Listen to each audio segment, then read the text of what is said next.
भगवान है या नहीं।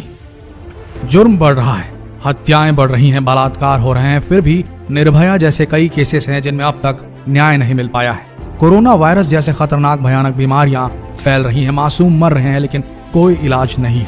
ऑस्ट्रेलिया के जंगलों में आग लग गई है और लाखों बेजुबान जानवर इस आग की चपेट में आ चुके हैं। सब कुछ अपने चरम पर है, युद्ध हो रहे हैं, तेल के लिए युद्ध हो रहे हैं। दुनिया के सारे रिसोर्सेस पूरी तरह खत्म होने के कगार पर हैं। ऐसे में ये सवाल उठता है कि भगवान हैं या नहीं, और अगर हैं तो उनके रहते ये सब क्यों हो रहा है। विज्ञान हमेशा से धर्म के खिलाफ रहा है। वैज्ञानिकों की माने तो विज्ञान ने, साइंस ने भगवान के बिना भी प्रकृति के सभी तथ्यों की व्याख्या करने का तरीका ढूंढ लिया है। लेकिन फिर भी दिल में सवाल आता है कि सृष्टि में सब कुछ इतना व्यवस्थित कैसे है, इतना बड़ा सिस्टम ऑटो मोड पर कैसे चल सकता है भला।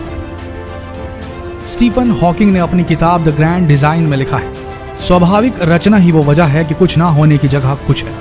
ये ब्रह्मांड क्यों है, हम क्यों हैं। ये जरूरी नहीं है कि हलचल पैदा करने और ब्रह्मांड को चलाने के लिए भगवान को बुलाया जाए। ये तो कहना था स्टीफन हॉकिंग का, लेकिन एक बात समझ से परे है। पृथ्वी के इतिहास में कई बड़े मास एक्सटिंक्शन इवेंट्स हुए, हिमयुग आए, इतने बड़े परिवर्तन हुए कि बड़े बड़े विशालकाय जीवों की प्रजातियां साफ हो गई। पृथ्वी पर मौजूद लगभग सारे जीवों का नाश हुआ। ये साइकिल कई बार चली, लेकिन फिर भी जीवन पनपा। एक बार नहीं, कई बार पनपा, फला फूला। ये कैसे हुआ? कैसे जीवन, कैसे जिंदगी ने बार बार रास्ता खोज लिया। अगर भगवान नहीं है, भगवान का कोई अस्तित्व नहीं है, तो वो कौन सी शक्ति है जो जीवों को जीवन जीने के लिए इतना सपोर्ट करती है? क्यों है इतना तारतम्य विश्व में? इतना जटिल होने के बाद भी कैसे जीवन दुर्गम से दुर्गम जगहों पर भी अपना रास्ता खोज ले रहा है? ये सवाल किसी ऐसी पारलौकिक शक्ति की ओर इशारा करते हैं जिसका कोई आकार नहीं, कोई प्रकार नहीं, जिसे स्पर्श नहीं किया जा सकता, जिसकी कोई गंध नहीं, जिसे कभी देखा नहीं किया। सबसे बड़ी बात, जिसे विज्ञान समझा नहीं पाया। पर क्या यह नहीं हो सकता कि विज्ञान की समझ से परे है वो शक्ति जिसे भगवान कहते हैं, जिसे सारे धर्म सृष्टि के रचयिता के रूप में जानते हैं। सोच कर देखिए, क्यों ऐसा है कि जो रूल्स हैं फिजिक्स के, वो निरंतर हैं, पृथ्वी पर भी और अंतरिक्ष में भी। इनफैक्ट पूरे ब्रह्मांड में जहां तक कि इंसानी समझ पहुंच पाई है, हर तरफ फिजिक्स के, भौतिकी के नियम समान है। एटलीस्ट तब तक तो समान है जब तक वैज्ञानिक स्ट्रिंग थ्योरी और थ्योरी ऑफ एवरीथिंग को पूरा नहीं कर लेते। पैरेलल यूनिवर्स की खोज नहीं हो जाती जहां के भौतिकी के नियम इस ब्रह्मांड से बिल्कुल भी अलग होने वाले हैं। पर आज तक पैरेलल यूनिवर्स के अस्तित्व की कोई पुष्टि नहीं हो पाई है। पहले एटम्स को सबसे छोटा बिल्डिंग ब्लॉक्स माना जाता था जिससे हर चीज बनी है। फिर पता चला इलेक्ट्रॉन्स होते हैं, प्रोटॉन्स होते हैं जो एटम से भी छोटे होते हैं, जिससे एटम बना हुआ होता है। फिर इलेक्ट्रिनोस की खोज हुई, न्यूट्रिनोस की खोज हुई, और अब विज्ञान की समझ से जब सबसे छोटे एंटिटी कण को भी लार्ज हाइड्रोजन कोलाइडर में टेस्ट किया गया, तो उसमें से भी और भी छोटे कण की जानकारी हुई। पता है वैज्ञानिकों ने क्या नाम दिया उस कण का? हिग्स बोसॉन पार्टिकल उर्फ गॉड पार्टिकल। वीडियो में आगे बढ़ने से पहले अगर आपने अब तक इस पेज को फॉलो नहीं किया है तो प्लीज यही सही समय है, अभी दबाइए ये बटन और फॉलो कीजिए हमारा पेज। अब हिग्स बोसॉन पार्टिकल की खोज, जिसे गॉड पार्टिकल का नाम दिया गया, उसके बाद क्या बोले? अब क्या विज्ञान को घूम फिर कर भगवान, ईश्वर, अल्लाह के पास ही आना है? जरा सोच कर देखिए, डार्क मैटर का मिलना, हिग्स बोसॉन गॉड पार्टिकल का मिलना क्या संकेत देता है? क्यों एक एटम की संरचना बिल्कुल किसी सोलर सिस्टम की तरह लगती है? इतने बड़े पैमाने पे इतनी समानता क्यों है? कौन सी वो शक्ति है जो सब कुछ रन कर रही है, चला रही है? क्यों इंसानी डीएनए में इतनी शक्ति है जिसमें इंसान का आचार, व्यवहार, शारीरिक संरचना सब कुछ एनकोडेड होता है? क्या लगता है आपको, ये सब अपने आप कैसे ऑटो मोड पे चल सकता है? भगवान है या नहीं? क्या भगवान सिर्फ आस्था है, एक सोच? विभिन्न धर्मों द्वारा समाज में शांति बनाए रखने के लिए, लोगों को डराने के लिए बनाया गया एक हथकंडा, ताकि लोगों में डर रहे। बुरा करेंगे तो नर्क में जाएंगे, अच्छा करेंगे तो स्वर्ग मिलेगा, जन्नत मिलेगी। क्या भगवान मानव समाज द्वारा फैलाया गया सबसे बड़ा भ्रम है? कुछ उदाहरण देते हैं आपको जो वीडियो के इस पड़ाव में देने जरूरी। आप आस्तिक हों या नास्तिक, शायद ये उदाहरण आपके देखने का नजरिया हमेशा हमेशा के लिए बदल देंगे। आस्था को भले विज्ञान एक भ्रम के रूप में देखे, लेकिन क्या विज्ञान प्लेसिबो इफेक्ट में विश्वास नहीं रखता? विस्तार से बताते हैं आपको प्लेसिबो इफेक्ट के बारे में।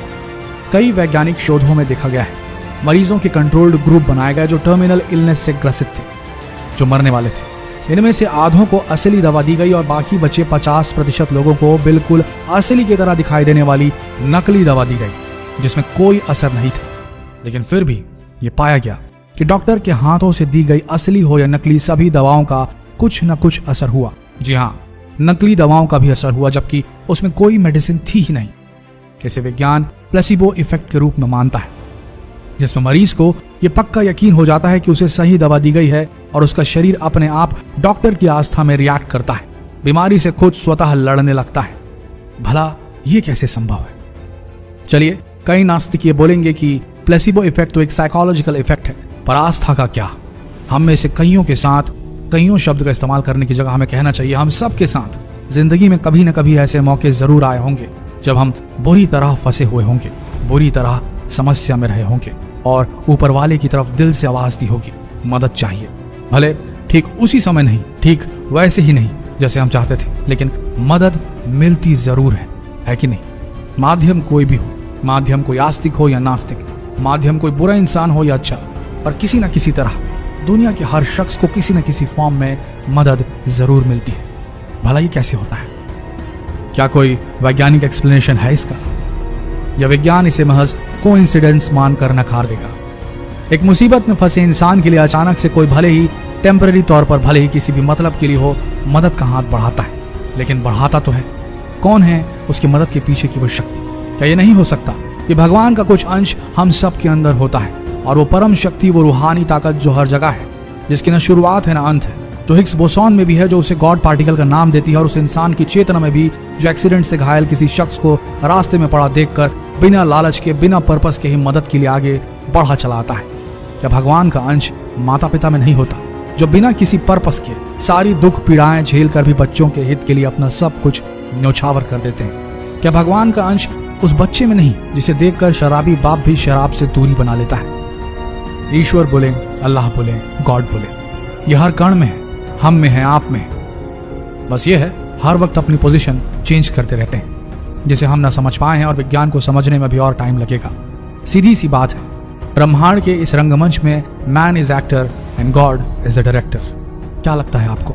कमेंट्स में जरूर लिखें, और जिस किसी भी धर्म को मानने वाले हैं इस वीडियो को शेयर जरूर करें। हो सकता है ये वीडियो देखकर किसी के दिल का संशय दूर हो जाए, उसे पता चले कि भगवान होते हैं, उसके अंदर का भगवान जागे और किसी परेशानी में फंसे इंसान को मदद मिल जाए। धन्यवाद।